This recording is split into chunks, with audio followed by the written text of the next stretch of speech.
a little bit of flexibility and chill can go a long way in just being a reasonable person and being likable. Now, you can argue with me, is it important to be liked? Maybe not, but it is important to be kind and reasonable with other people, especially when they're serving you. So chill out or bring your own coffee. Welcome to Old Money, a show dedicated to helping you build the trust fund you wish you were born with. Ladies who lunch, listen up. Life is not about looking rich. I want you to build a life and a legacy that feels rich in every sense of the word. If you're ready to stack cash, talk shop, and trade insider secrets, you're in the right place. These are the new rules to Old Money, so let's get after it. Hello, rich girls. Welcome back to Old Money, the podcast to help you build the trust fund you wish you were born with. I'm your host, Amber Frankies, and happy holidays, my loves. We are past the election, but it's still tough out there. Listen, between Halloween, and you've seen the memes, Halloween, the time change, the election, it's dark at 5 o'clock in the afternoon. We're all suffering. And I want to keep it light. I want to keep it bright. I want to have some fun with you today because it is the holiday season and we are here to celebrate. So today's episode is all about things that people with money do that ick me out. And I know you're going to like this episode. We're going to have some fun with it because I know you've seen people do these things and you're going to 100% agree with me. And if you're an aspiring old money woman, these might be things that you're like, oh shit, I do that. A couple of them for me. So we'll go through it. But before we jump into it, a couple of housekeeping updates for you and checking in. Like, how are you doing? How is your spending? How is your budgeting? I know we had talked about, cash consciousness, and I never even gave you all an update on cash consciousness, did I? Because when we did this no spend November, no spend September, it was, I saved thousands of dollars and I totally reset my whole money habit. I'm telling you, it really, like, my program worked for me. I got also so much great feedback from people who really benefited from following the program, which was 30 days of support to reset your financial habits. That was all kicked off by 3 workshops where we talked about how our money is influenced by our emotions and ties into how our brains work and all the things. And after going through the program myself and getting the most incredible feedback from the nearly 100 people who participated in that program for the month, I was like, there's more to this. This is not a no spend thing. Like, cash consciousness is how I want to be with my cash forever. Because the results that I had were insane. And some of the goals were as simple as I'm just going to be really conscious about cleaning up my grocery bill this month and making sure that I'm not wasting food and that I'm shopping for things that I'm actually going to use. And some people were saying, I'm just going to try to not eat out this month, or I'm going to reset my financial habits and just my mode of spending. And that's what I did. And I'll tell you, in the month of September, I actually brought in 28% less income in the month between all of my revenue streams. But the amount that I saved that month and the way that my money worked for me that month was beyond. I'll give you some examples. So I totaled up my averages for the whole year in all the categories that I spend in. And the only category that I spent more in the month of September was on Poppy, obviously, because she's a princess, my dog. If you're new to the show, check out my Instagram. She's all over it. But when we compare all of the other things, like, for example, beauty, makeup, skincare, my average monthly spend from January until August was $252 per month. So if you do the math, that means I've spent over $2,000 already this year on beauty, makeup, and skincare products. That's disgusting. I don't look any different than I did 10 months ago. So, like, what am I doing? And I just decided in September, I'm not going to buy anything. I'm going to use stuff until I'm out of it. And by the way, I'm still doing that. And I didn't spend any money on that stuff in October either. Same thing with like beauty, facials, mani-pedis, all that type of stuff. $64 a month was my normal average spend. That's pretty low because I don't get a lot of manicures. I just didn't spend that month. Okay, saved money. How about Botox, fillers, and lasers? I don't even want to tell you what my average was per month? Because it's in the four figures, but I didn't spend anything that month. Or what about clothes? This one made me want to vomit. My average spend on clothes per month, over $1,000. So I just decided to not buy clothes for a month. And then there was an extra $1,000 into my savings account. Do you see what I'm doing here? Or Amazon. My average monthly spend over the first 8 months of this year was $611 on Amazon per month. And this is just like Amber stuff, right? I just spent $18 on Amazon in September because when you get conscious about where your money's going and you start to direct the money to the ways that it will really impact your life and really give you ROI, all of a sudden, your life gets really good. And what it took for me personally was just a reset of just like, let me go cold turkey for a little bit. That's kind of how I work. I'm kind of like an all or nothing girly. And it was a good reset so that I could A, stash a couple extra bucks away in savings, which I love, and then B, really make good decisions. So when we get to October, I didn't boomerang back. I'm still trying to like hit pan on all my makeup items, for example, but I did need new face makeup. So I took the time to be really intentional about it and find amazing new products. And by the way, I found the most amazing, it's like a watery skin tint from Chanel, and I'm obsessed with it. It's so phenomenal. My point is this: cash consciousness became bigger than I had even realized. So I've been working on something a little bit crazy. I basically gave myself a second full-time job, and that is crafting what is to be cash consciousness 2.0. Because yeah, you can change a habit in 21 days, but I was thinking about it for myself and I'm like, this is only half of what I do. This doesn't go into my monthly money dates or how I track my budget or how I make adjustments, the whole system, the full understanding of the 7 dimensions of your relationship with money, which I haven't even told you guys about yet. I'm breaking it all down, and it's going to be inclusive of my budget that I've been using, my template for 5 years that has 1,000x to my net worth. I'm going to make it for you guys. So it's going to come out in January. It's going to be the full thing. It's everything that I've learned over the past 8 years of this work that I've been doing about neurology, how our brains work, how our emotions influence our money, how to stop the financial fight or flight, how to regulate our financial nervous system. So no matter what's happening in the economy, what's happening in the presidency, you feel calm and confident to handle yourself no matter what's going on outside in the world. So that's what I've been working on. And like I said, it'll be available for us to start together in January. And I'm so excited about it. I know a ton of you have signed up on the Cash Consciousness waiting list. I'll put the link in the show notes if you're interested in joining us too. And I might do a little Black Friday situation for our early birds. I'll let you all know. I'm really excited about this. And I'm actually really excited about the community. Like the women that we had do cash consciousness the first round. I mean, just so engaged. I got so many incredible messages. I'll have to start sharing them with you. I've just been so busy at work, you guys. I'll get to that in a second. Anyway, let me know if you're excited about cash consciousness and getting started on that. I'm so excited to do it with you all, because I'm ready to make 2025 my richest year ever. And I guess I should be telling you what's going on. I feel like it's been a minute since we kikied. Why don't we get into a little birdie and bogey? If you don't play golf, it's okay, neither do I. But just to remind you, a birdie is a score in golf where you get 1 stroke under par. That's good. And a bogey is 1 stroke over par, which is not good. I'm just trying to prime you for the link so you look good on the green, but let's get into it.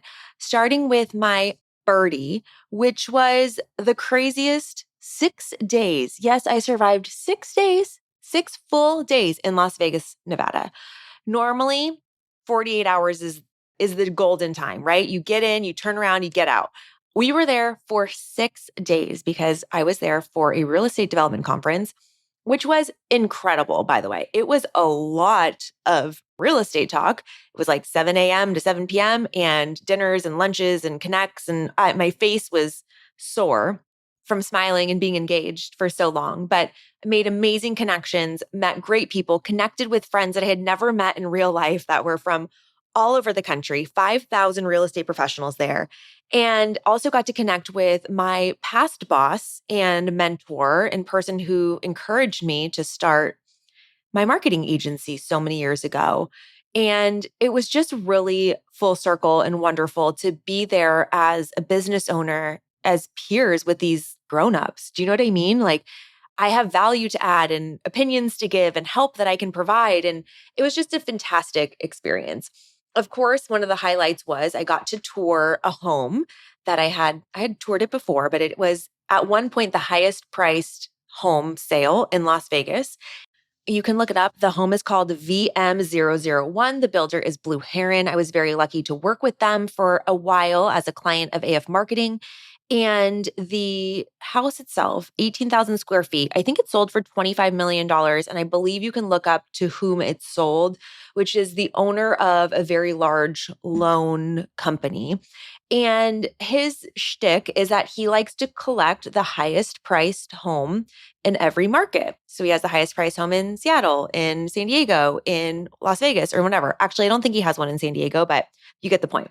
The reason that Nevada is so enticing to so many wealthy people is because of the tax benefits. There is no income tax. If you are a resident, meaning you have to spend more than half of the year there, I don't know the exact day counts, but if you live in if you live in Nevada, you actually don't pay any state income tax. So there's a huge tax advantage to living there. Anyway, back to the house. This house I had toured before, as I mentioned, it's a previous client of mine. So I had toured it when we were working with them.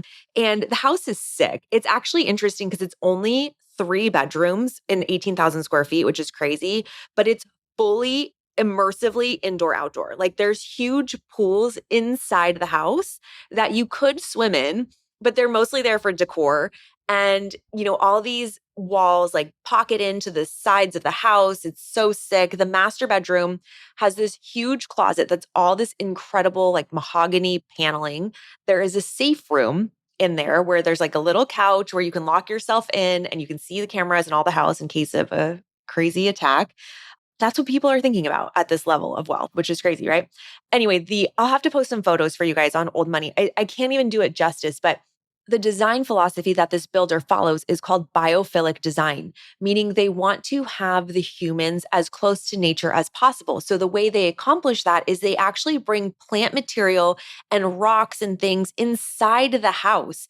And literally, it's like how you have in your garden, like borders around stuff with plants and rocks and water features.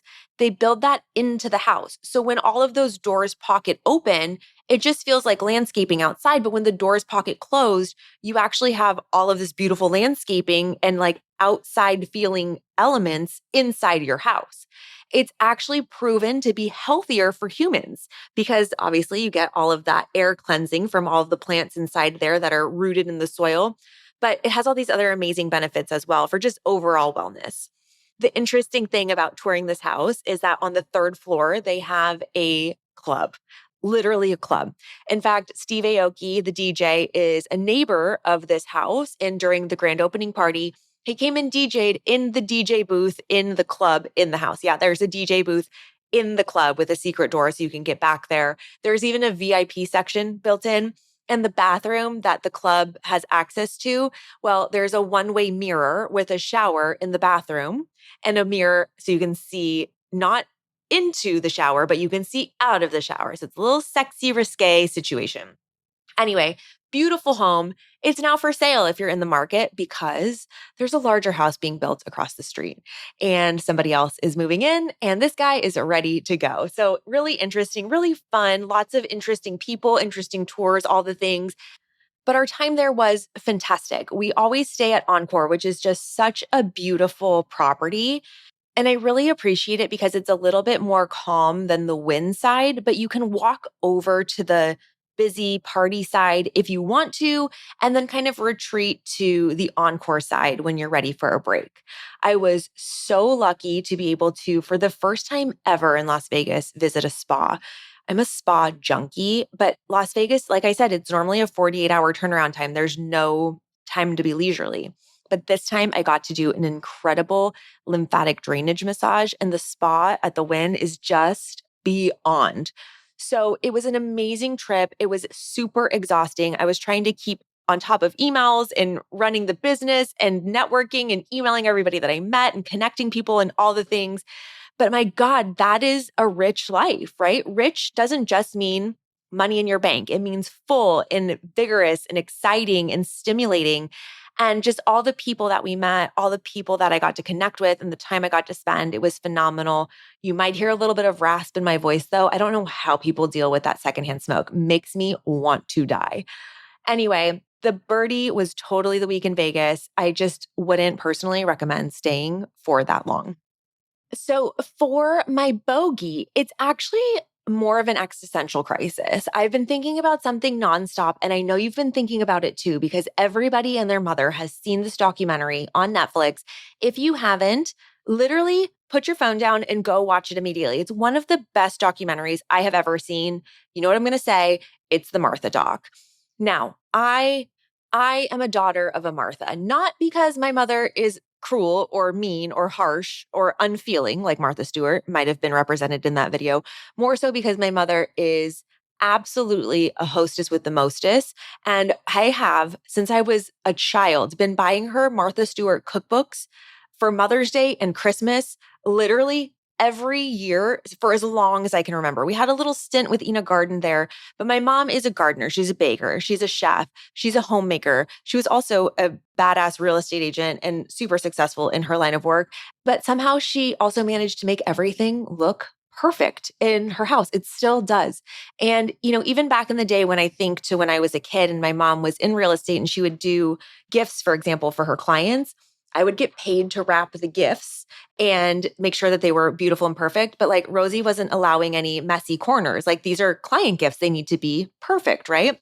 So I have a soft spot in my heart for Martha just because she kind of reminds me of my mom. I associate her with my mom. They had the same haircut for a while in the 90s. Very, very cute. But the problem that I'm having with the Martha Stewart documentary is this own internal struggle that I see. Now, I'm not condoning her behavior, but I want to give context to it. So if you haven't watched the documentary and you don't know what I'm talking about, forgive me for not giving you so much background. But if you've seen it, when they film her at Easter, after she's gotten the guilty verdict, but before her sentencing, and she's like chewing those two women up in her kitchen, horrible to watch, right? But you have to have some level of compassion for the fact that she's about to go to prison. She's waiting for her sentencing. She's probably a little stressed, but your true colors come out. However, her incredulousness at some of the questions and the way that she has such exacting standards and won't compromise on them, the way that that reflects back on her, I struggle with that because I see that in myself sometimes. I've already talked to my therapist about it because sometimes my default is like, what are you doing? Why are you doing that? Did you think about this? Like, I know we've talked about it. And I forget sometimes that sometimes people need to hear things more than once or in a different way, learning styles, all those things. And I will say I'm very good at making sure that I pause before I give a reaction. But I will say a lot of times, and please let me know that I'm not alone in this, or maybe I am and I'm just a psychopath. You can let me know that too. My default reaction is like annoyance of like, oh my gosh, like, why did you do that? That is not the program. Did you think about it? And the thing is, for somebody who values perfection so much, Martha, she was definitely imperfect in her relationships. And for me, I don't think there's anything more important to me than my relationships and how people connect with me and how I make them feel. I'm also hyper conscious of that. So I have a really hard time discerning when I'm giving too much, when I'm overextending and making a lot of allowances for people, right? So I don't know, it's an interesting kind of dynamic because on the other side, Martha gives the criticism of the teacup handle and she's called a bitch, but she's right.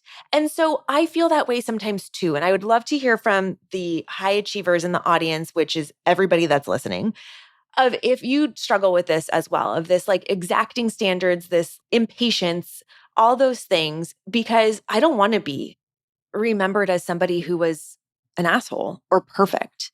I heard about an exercise recently that somebody did at an event, which was not a meditation, but a visualization, so to speak, pretty hardcore one of where it takes you to the last day of your life. It's the last day of your life and you get into the visualization and you're like, what do you want to have completed? What do you want to have accomplished? What do you want to have your legacy be? And the interesting thing about that when you reflect on it is probably not how much money you had in your bank account or how your stock portfolio was balanced, but more likely the depth of the relationships and the way that you impacted people and took care of them or supported them or loved them or were loved by them. So, anyway, I've been having an existential crisis of this Venn diagram of my standards of overextending and being too nice because my default is to be annoyed. And then also not wanting to be a bitch, but knowing that if I were a man, I wouldn't be called a bitch for having those standards. So there's a lot on my mind recently. I don't know if this podcast, you can tell, 20 minutes in, and I've been rambling about 15 different things, but welcome to my brain. And if you haven't watched the Martha Stewart documentary, please just make sure you watch out for the Chow Chows. I will say that in a poll of all of my friends, Poppy did come out as the cutest Chow Chow, which I have to agree with, but I love to see Chow Chow representation in popular culture. So check it out and let me know what you thought. So that's the catch up. That's the kiki. I went to Vegas. I ate a lot of food. I drank a lot of wine. I'm still puffy even after that lymphatic drainage massage. And I watched the Martha doc and I'm having an internal battle about it. But one more thing before we jump into the old money icks. It's like it's fall, y'all. We started the top of the show with all of the craziness that's going on and the change of the time zones. What do you call that? Daylight savings time.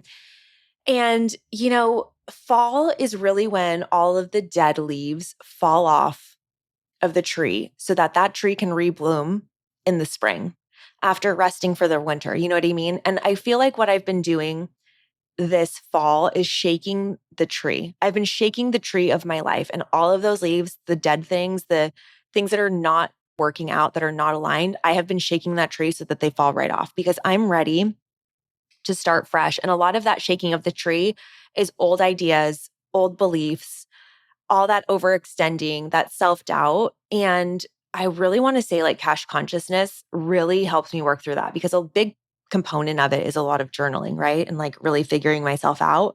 So all that to say, it's fall, it's about to be winter. I'm ready to rebloom in the spring and I'm excited to do it with you all. So are you ready for these old money icks? Because I want to tell you about 9 things. This was actually inspired by a lot of stuff that I saw in Las Vegas. 9 things that drive me up a wall that people with money do. If you have more to add to this, I'm going to put a post up on Instagram. You have got to tell me what grinds your gears, but here's what grinds mine. Item number 1, when people are weird about food. And here's what I mean by that. You know the scene. You're at brunch, everybody orders something, and then one person in your party decides to get Eggs Benedict. And as soon as that Eggs Benedict gets sat in front of them, their fucking personality changes. All of a sudden, they are superior to everyone at the table. Oh, I got an Eggs Benny. Oh, my hollandaise sauce. I don't know what it is about Eggs Benedict, but it changes people. And people are unnaturally obsessed with it. And honestly, I fucking hate an Eggs Benedict. I think it is the most foul, disgusting thing. You have this crumpet on the bottom of a runny egg that's covered in mayonnaise sauce. I can't think of anything more disgusting to eat for breakfast. Yet, because it's expensive and because hollandaise can be challenging to make, or maybe it's because poached eggs can be challenging to make. Are they even poached? I really feel like they're runny.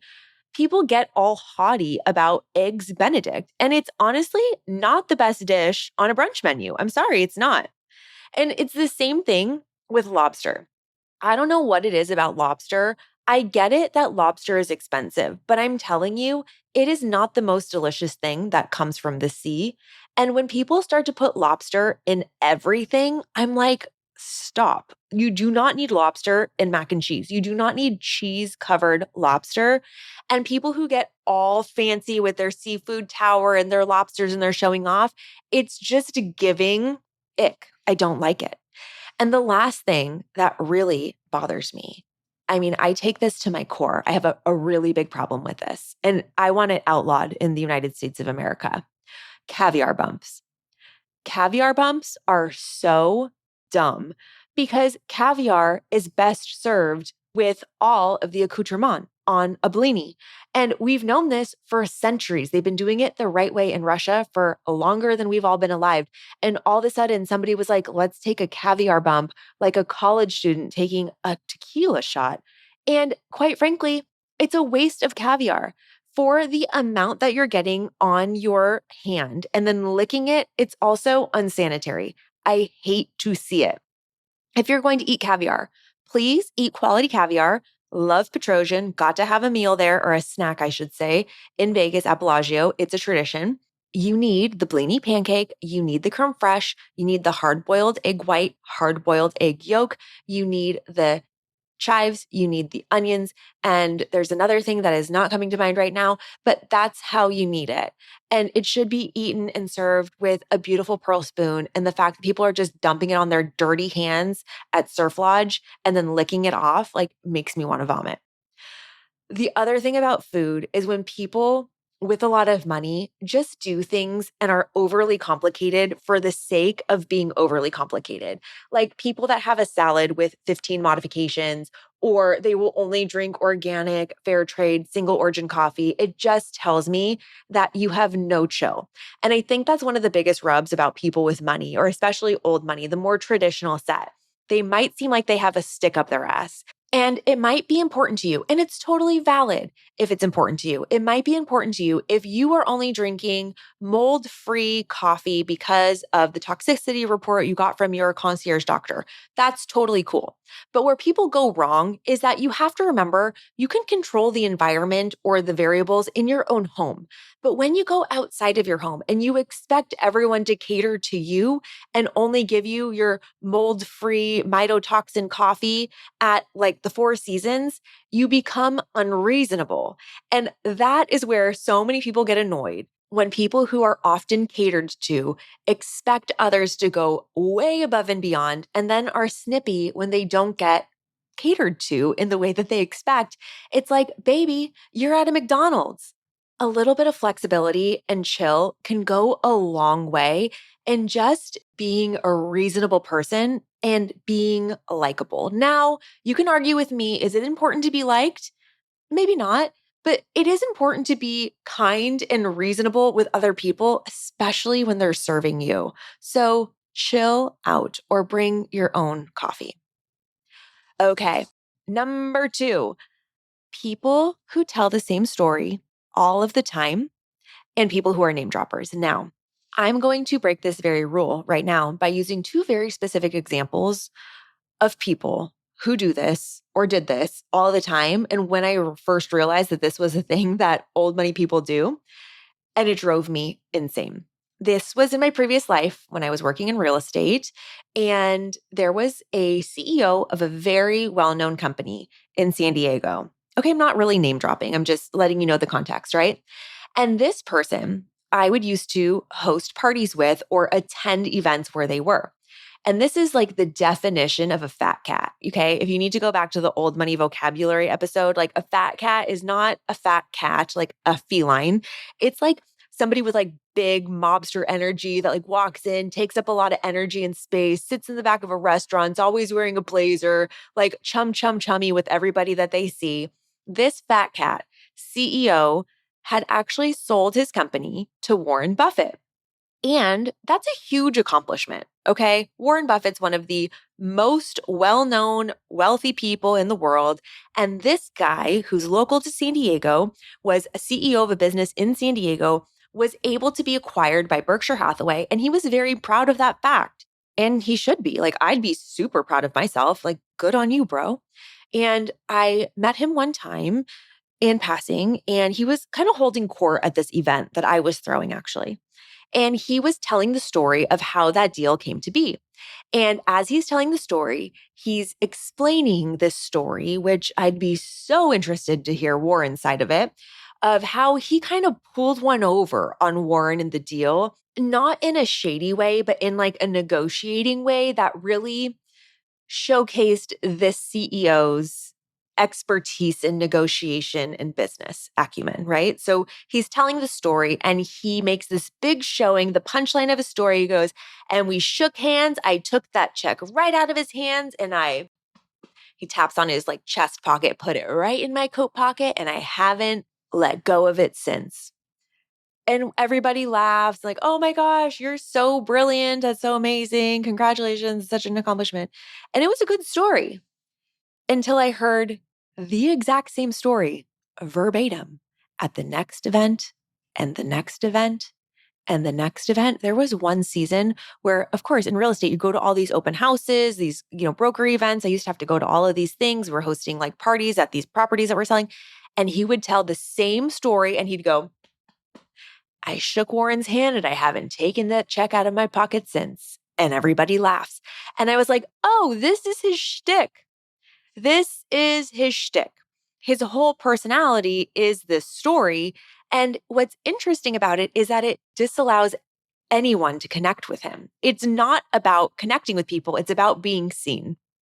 It's about being seen. And listen, this is a leader in the community. It's somebody who should be seen, but it was the same story over and over and over again. And that's honestly all I really heard him ever talk about. Of course, he'd give the state of the market, da, da, da, da. But similarly to that, a lot of events I attended with the former mayor of San Diego, who did the exact same thing. And it's like having these same stories or tropes that you are always telling, you're name dropping, you're positioning yourself to have a certain persona in a group of people. It's so inauthentic. There's this movie Justin made me watch. It is horribly racist and way out of date. It's from the 80s. It's called Trading Places. I don't even think I'd recommend it. But Dan Aykroyd's in it, and he is in this country club with these frat bros and like he's making a joke. The camera cuts in like in the middle of the conversation. He is telling the punchline of the story and it just shows him saying, and then she stepped on the ball and everybody laughs. And that's what it reminds me of somebody who just has a trope that they just lean on all of the time instead of creating authentic connections or conversations with people. It can be really exhausting to be around those people because you feel like you have to clap like a seal every time they tell their story and joke. And it's kind of a power play. It's like when they have the biggest name, it's like you're dealing with a one-upper, right? Name droppers. They have the biggest story, the best story, the this, the that, they're holding court. It's just a really intense energy to be around. So it's one of my biggest pet peeves, people who tell the same story all the time and like to drop names. Okay. Item number 3, I know you guys are going to agree with me on this one. Complaining about caviar problems. Listen, if you are upset because your private jet is out of service and you can't jump on it right now, that is completely out of touch. I do 100% get that that is an inconvenience to you. But I think one of the things that's happening on social media, especially, and on reality TV, especially, is that people who are well-to-do are so out of touch, they become grating. Now, speaking of things that are just generally grating, the new season of Real Housewives of New York, I cannot with this show. Everything is so contrived and the relationships, there's no relationships. It's just so inauthentic. I had a huge issue with this whole Erin Leachy drama. Sidebar really quickly. With her husband selling that Bitcoin. Now, listen, her husband sold Bitcoin and didn't talk to her about it, and it was a community property asset. That's a problem. That's financial infidelity, 100%.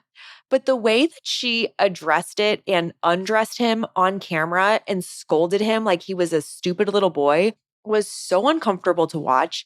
And the way that she talked about that Bitcoin, if you go back and watch in the confessionals, what I thought was really telling was that she was saying that she had things that she wanted to do and she was excited to look in her account. So even though she's mad at him for spending or selling a community property asset, the way that she subtly alluded to the money was as if it was hers to decide what to do with, and he stole that opportunity from her.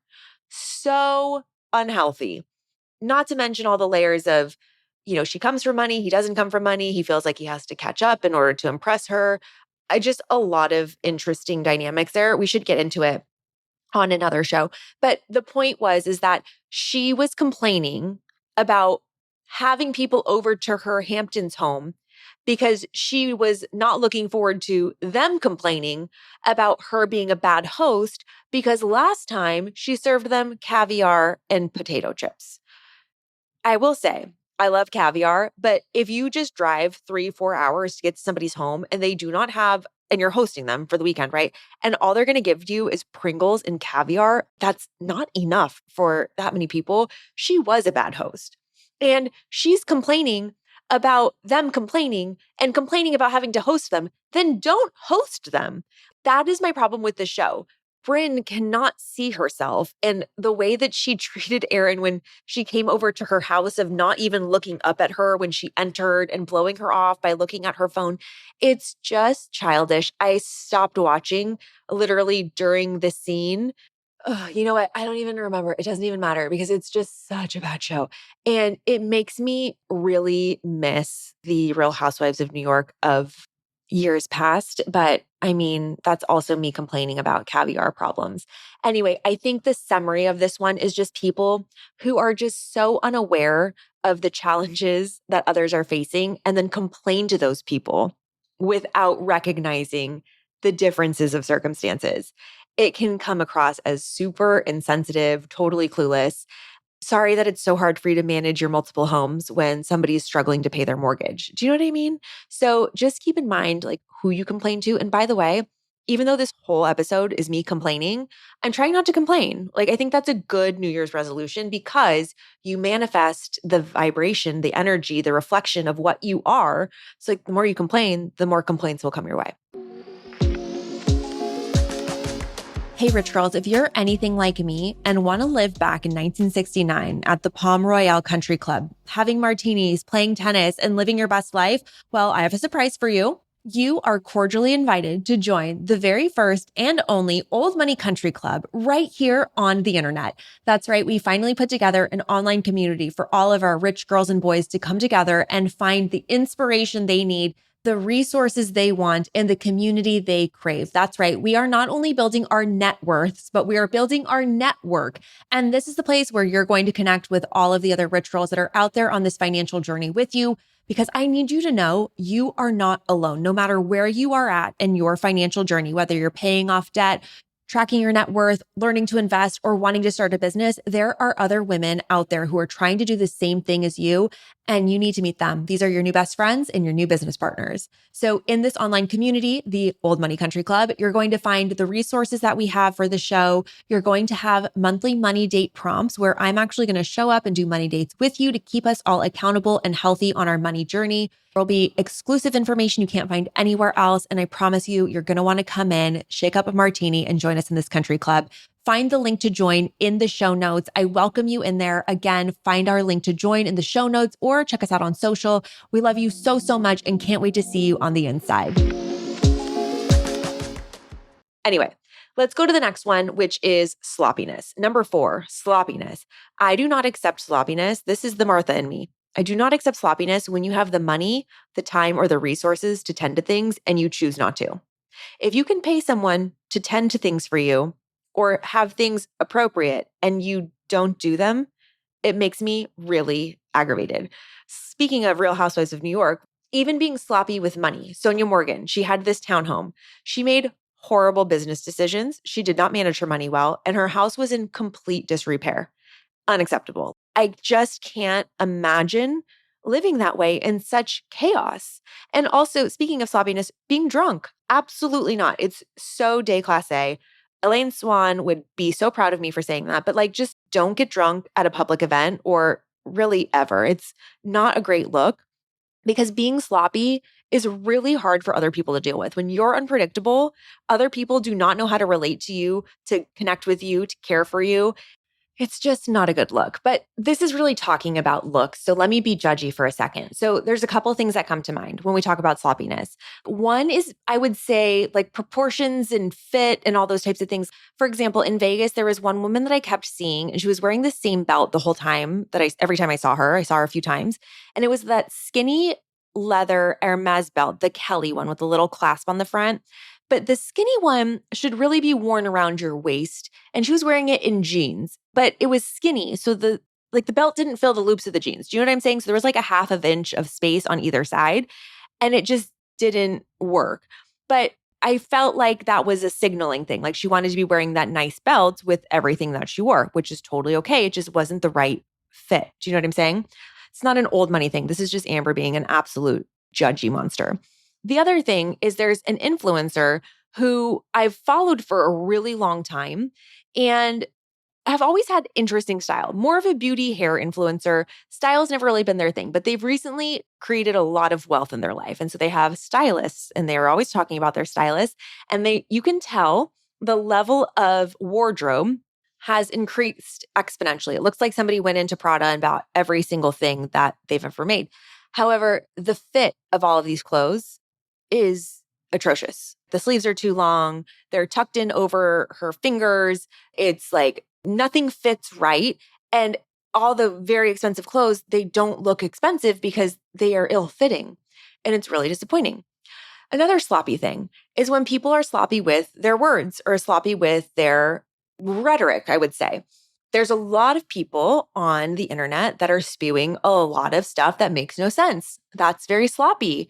And if you have a platform, you need to be responsible about what you say. Now, you can argue that I'm not being responsible at all because here I am just telling you 10, no, I think there's 9 old money icks. I think there's 9. And like all I am doing here is complaining. But listen, I am positive Pollyanna all the time, sister. Allow me a little bit of angst in the middle of a very challenging season right now. And like, I'm just having fun. So like, don't take it too personally. Do you know what I'm saying? Anyway, if that resonates with you, you got to let me know. By the way, I think I said this already, but if you have old money X, DM me and tell me what they are. Get on Instagram right now and tell me what they are. My number 5 old money ick is something that is recently on social media in the last couple of years. It's the stay at home trope. Now, I'm not talking about stay at home moms. I don't think that is a trope. I'm talking about people who go on social media and post reels, TikToks, Instagrams about being a stay at home daughter or a stay at home girlfriend. And all they do in those reels is showcase their lavish lifestyle that is funded by somebody else. And the reason I have a problem with this is because these people have outsourced their value to somebody else and they're glamorizing it. I find it deeply offensive. You are now the object of someone else whose opinion could be fickle, whether you're a daughter or a girlfriend or a wife or whatever. And when you get into this, like, I get paid to exist, I want to live a lavish lifestyle. That's great if you want to manifest that because you're getting paid because you've created some value in the world that you are getting back. You can argue that the value that they give is by being a great daughter or being a great girlfriend or being a great wife. But I think it really degrades the quality of the conversation about mothers who really do stay home or wives that are staying home because they are tending to the home or doing the things that create value in the home for the partner, for the family, for the children. That takes a lot of work. Just being a daughter or just being a girlfriend and then emphasizing that you do nothing to earn that money, the allowance that you get from that person, it feels really unhealthy to me. And it's one of the biggest trends that I've seen on social media that I'm calling like new old money. This is the thing that people are aspiring to be.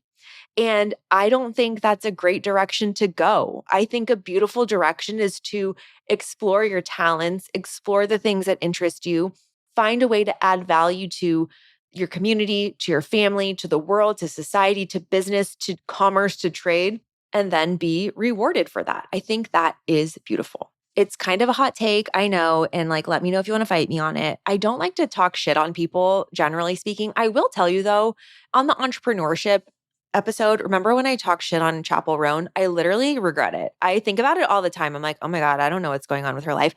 I did judge her. I still kind of like do agree that she's very rough around the edges and I don't like how she treats people. So I'm okay with my position on her. But like, you got to separate the art from the artist, right? I guess her music's okay. It's not my taste, but like her energy is, woof, it's tough.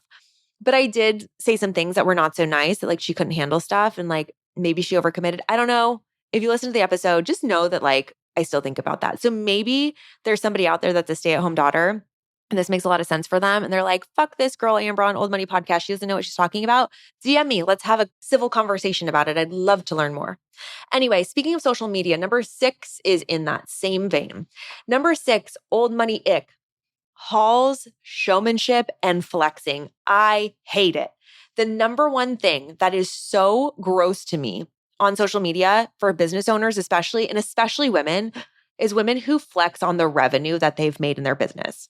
Revenue is not an indication of success. Now, I could say, like, I run a 7-figure agency. I've made multi-millions of dollars. But you know what else? I've paid my teams and people in general millions of dollars over the course of running this agency. Like, it costs money to run a good business. So when I see especially solopreneurs or coaches or things like that who are like, I've made $35 million in course sales since launching my company, I'm like, good for you, babe. But like, how much money? And granted, I'm not saying that they're not doing well. You can see that they've got money or have made money. Like, how much did you spend on ads? What's the profit? Actually, that's none of my fucking business, because the only reason they're telling you about how much money that they've made is to sell you to buy from them, because they're trying to say, if I did this, so can you. But it's completely downplaying the privilege, which is a preview of item number 7. They're completely downplaying the privilege of the luck, the people, the timing, whatever. It is not the golden age of TikTok or Instagram anymore. So people who made a bunch of money in the run up in 2015, 16, and 17, it's a different landscape now. Those results cannot be guaranteed to be duplicated. So when you look at somebody who's telling you how much money they've made online, ask yourself why they're doing that. They're flexing, it's showmanship, and they're trying to get you to buy into the fact that they've been successful so you can be successful as well. And the other side of this is hauls. People who do these outrageous hauls and then go shopping and then break down everything that they bought and show it to you online. I find it to be the most bizarre cultural phenomenon of the current day. Like, can you imagine if like 1995 you came and dropped into 2024 and you're like, I'm sorry, you're showing me all the shirts you bought at Abercrombie, all of the things that you got at Sephora. The 16-year-old girls are doing this on TikTok and they all do this like blank face, like looking at the camera. Anyway, I got this all for my 16th birthday and like, I don't feel spoiled. Like, I just want to say I'm really grateful for all the gifts that I got for my birthday. And like, I'm just so grateful that everybody was like so generous to me. And like, I don't take any of this for granted. Anyway, I got a new BMW. I got a ticket to go to the last Adele show in Las Vegas. And I'm going to take like 5 of my friends on a private jet. I'm just like so grateful for that. Like, thank you so much. It makes me want to die. Like, that is so unhealthy and so bizarre. And it's also not valuable. We don't need to know. I would love for you to go enjoy all those things, but to come onto a public platform to show other people what you got is so bizarre to me. I also will lump this into people who wear resort wear. It's one of my biggest pet peeves. Like, people who are always wearing like Four Seasons hats and, okay, golf is different. Like, if you golfed at Augusta or Pebble Beach or whatever, like wear the zip up. I get it. But for people who are always wearing a Porsche hat and jacket to make sure that you know that they drive a Porsche, even when they're not standing by their car, you know who those people are. That to me is so tacky. And it's such a signal. That's all that it is. It's signaling to other people what you have without just being who you are. And that showmanship and flexing, it really degrades the authenticity of the connections that you can make with people, because you put these badges and brands and labels on who you are. What you have becomes who you are. And I don't care about what you have. I care about how you treat people, Martha Stewart. I care about if you tell funny stories, not the CEO that got the check from Warren Buffett. I care about if you can like take a joke and not be so uptight if somebody serves you the wrong dish at a restaurant. Those are the qualities and the things that I look for in people for quality connections. And I think you'll find that a lot of people who act these ways are not actually wealthy in the ways that matter, in relationships, in authenticity, in depth and fun, right? You can have a lot of money. And as Countess Luann says, money can't buy you class, and it certainly can't buy you a sense of humor. Item number 7, I already alluded to this, but it's downplaying privilege. Now, privilege is a big trigger word in our society right now because there's a lot of marginalized groups who have brought it to the attention of some people who are not ready to hear that they have privilege. Now, I'm not here to talk about racial inequality or income inequality. I'm talking about people who just don't acknowledge the advantages that they have. And this came up during a conversation about the hurricanes in Florida. The hurricanes in Florida, Hurricane Helene, and what was the other one? I don't even remember now. And I was locked and loaded on Instagram and TikTok about all that kind of stuff. And unfortunately, there was a lot of vitriol on social media of people who don't live in those areas judging or criticizing people for not evacuating when they know a big storm is coming or there's a big storm surge. And what got lost in that conversation is that you're right. There's a lot of people that have the means to evacuate and get out of the path of the storm or the storm surge. But there's also a lot of people who have more children than they do car seats, or they don't have $20 to fill up their gas tank to go anywhere. Then you have to think about the traffic. You have to think about where they're going. Maybe they don't have any place to go stay that's other than their house. They don't have any friends or family in the area. They don't have enough money to get a hotel room. They might not have the ability to pay for or provide food for themselves or their children or their family while they're on the road for a few days while they're displaced. Now, I don't think anybody, any old money people or any like super wealthy people were online criticizing these people for not evacuating. But it was a really good reflection to check the privilege of how easy it would be if, for example, something happened in San Diego and I would have places to go and I would have resources to be able to take care of myself. A lot of people don't. I find it so annoying when people forget that things like where they were born are a privilege. In fact, one of the first things that attracted me so much to Justin, if you don't know the story, we met on Hinge. And when we were texting, still on Hinge, when we first met, it was around Thanksgiving time. And so I think I asked him something like, "What are you grateful for?" And he said something along the lines of like being born in this country to his parents. And so I automatically assumed, I was like, "Oh, he must be from like an immigrant background." No, he's actually been like 5,000 generations in San Diego. I don't even know. But he just was immediate answer, like, "I'm just really grateful for my circumstance." And I was like, God, that's so refreshing, because the reality is where you were born, who your parents were, where you went to school, where you grow up, and the schools that you have access to determines the amount of education that you get or the quality of the education. If you have parents that are engaged in helping you with your homework and able to help you with your homework because they have the time, the energy, or the knowledge, that's a privilege, right?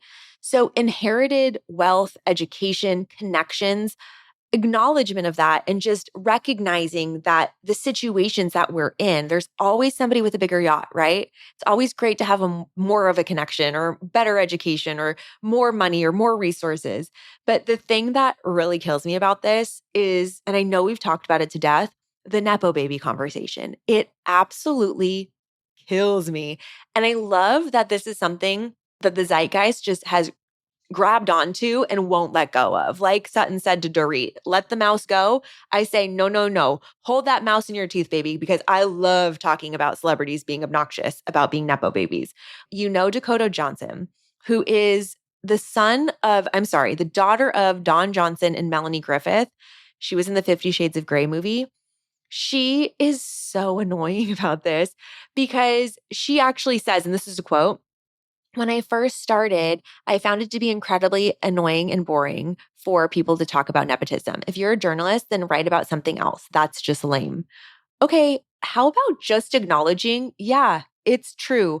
My parents were both in the movie industry, and their connections or their support or their insider knowledge has helped me in my career. Because here's the thing about the Nepo baby conversation. What everybody is looking at, all of the Nepo babies themselves, they're like, well, I have to still be talented. I didn't use my parents for a connection to get an audition. That might very well be true. But generational wealth is not just about getting hooked up at an audition. It's about seeing your parents in that industry. It's about the talk that happens around the dinner table. It's about the access, the people that you know, the ones that say, "Oh, Dakota Johnson, I've known you since you were a little girl," and are looking out for you. It's about the knowledge that you have of the industry and the connections. Nepotism is typically referred to as, you give somebody a job because they're within the family. That's nepotism, the probably a closer definition to it. But this is still analogous, right? Like Zoe Deschanel, who I used to think is I mean, okay, she's kind of insufferable, right? She is the insufferable character. I know you've seen that girl on TikTok who always makes fun of the insufferable character in a movie. That is Zoe Deschanel. And this is her quote. She said, "It's funny because people are like, oh, nepotism." I'm like, no, my dad's a director of photography. No one's getting jobs because their dad's a DP. It's definitely not it. However, she got creative help when reading lines with her parents. They were there to offer her direction. They have so much knowledge of the industry. Like, how can you not see that as an advantage? It's crazy. I much more prefer people who are in on the joke. That is to me the tell of somebody with a good sense of humor, like Hailey Bieber wearing the shirt that said Nepo baby after that article came out. It's like, yes, sister, like nip it in the bud, take your power back. I love that. I love that. So I think there's a good way to deal with that. Take it with a grain of salt, humor yourself, and acknowledge your privilege, because I think a lot of us are always looking, if you're a goal-oriented person, you're always looking to grow and do the next thing. But where you are right now or where you came from is probably pretty good. Item number 8 on my list of old money icks is people who judge others' financial choices. Now, remember at the top of the show when I said I'm going to violate some of these? Am I not here judging others' choices in general, the stories you tell or the belts that you wear? 100%. But this one's like an asterisk. It's like the financial piece of it. Offering unsolicited advice to people who don't want it about their spending habits, their rate of savings, their credit card debt, that is not okay, because you never really know somebody's full financial picture. We talk about this a lot. I always think about my friend Jordan. Shout out Jordan. She talks about being in the messy middle of having 2 little boys that are in daycare full time while she's working and her husband's working. And it's like, is this ever going to end? And it's like, are you going to judge somebody like Jordan, who's, by the way, the most precious gem in the whole wide world, if she's not saving to your savings rate that you do? Like, no, how dare you have totally different life situations, right? And listen, I talk shit all the time on the Dave Ramsey's and the Susie Ormans, and I don't talk shit on Caleb Hammer. I find him to be really funny. But the difference is those people are going to financial gurus to get roasted. They know they're in bad shape, and so they're going to seek advice. But when you get unsolicited advice and judgment from especially older people who maybe don't have the same frame of reference about what it takes to buy a home these days or drive a nice car or raise 2 kids in a very high cost of living area, judgment on your spending habits or the way that you manage your money or your life can feel really patronizing, especially if it's from someone who doesn't face the same financial constraints that you do. Or if you are spending your money in a way that somebody doesn't deem prudent, shut up and shove it. Let me spend my money my way, right? So I think what's really interesting is we, again, always back to social media. Everything comes back to Bravo or social media. But we're seeing this a lot online of people judging others in the comments. If you leave comments, I don't know, I can't help you. Maybe send me a DM and help me understand. But like the judgment of others' financial choices when you just don't have any idea what they make or how much debt they're in. Stop judging other people for either spending or not saving or whatever. It needs to stop. So the last thing that I'll say on our list of old money icks, this is the biggest one, and this is because of the season. If you have money and you don't give back, I have a big problem with that. I think that, as they say, if you have more, you should build a longer table, not a taller fence. 'Tis the season to start thinking about how you can give back. And listen, if you don't have extra money to give back, you can give your time, your energy, your ear. I mean, a big part of I would call it like community service when I was, in my 20s, I spent 10 years being always available for any student, any San Diego State or other student that wanted to talk to me for a mentorship call. I took every single call, follow-up calls, multiple calls for years, for 10 years before I started saying no because I just didn't have the bandwidth anymore because I didn't have that. when I was in college and I needed that guidance. And it felt like it was my duty to give back. And then I was able to start contributing financially to causes that matter a lot to me. In fact, I always give to Feeding San Diego around the holiday time at the end of the year. But also, I love chow chows, and they have a bad rap, you guys. Like, a lot of people don't understand chow chows and they think they're big cuddly dogs they can come and hug. And chow chows are super solo, like they're like cats. They don't like to be touched. They don't want you to come into their space. And they can be aggressive when protecting themselves or their person. Like, they have one person they're deemed to protect, Poppy. I am Poppy's person. And people give chow chows a really bad rap. So they get euthanized a lot more frequently than other dogs because they're viewed as aggressive. And also, they're incredibly stubborn. So it takes a very dedicated dog owner to actually train a chow chow. I wouldn't say Poppy's perfectly trained. I mean, when she's done walking and we turn around and go home, regardless of what I want to do. But I mean, I put hundreds of hours into training her so that she would be socialized and be around other dogs and people and all the things without freaking out. And so I donate to a lot of chow chow rescues because I feel horribly that these pets get sent to shelters. They get turned back into shelters a lot of time when people try to adopt them.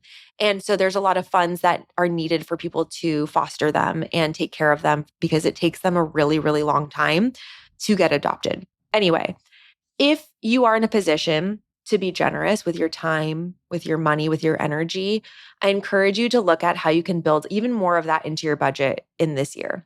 That's what makes you rich, and that's what gives you a rich life. It's not about how much money you hoard away and keep for yourself. It's about the enrichment you can offer and the experiences you can offer to yourself and to others by using a resource that you have more of.